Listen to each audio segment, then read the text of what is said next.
ശിരൂരിലെ മണ്ണിടിച്ചിലിൽ കാണാതായ അർജുനൻ്റെ ലോറി പാർക്ക് ചെയ്തിരുന്ന സ്ഥലം ഗൂഗിൾ മാപ്പിൽ നിന്ന് നോക്കുമ്പോൾ ഉള്ള ഒരു ദൃശ്യമാണിത്.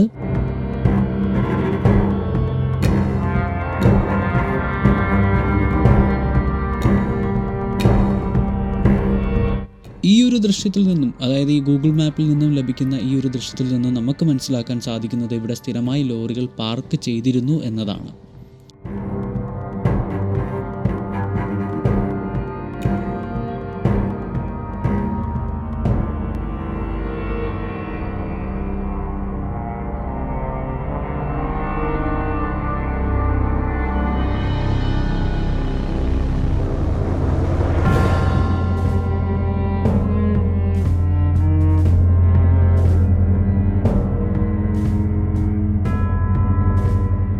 ഗൂഗിൾ മാപ്പിലെ ഈ ദൃശ്യത്തിൽ വാർത്തകളിൽ പറയുന്നത് പോലെ ഇവിടെ ഒരു ചായക്കടയും കാണാവുന്നതാണ്.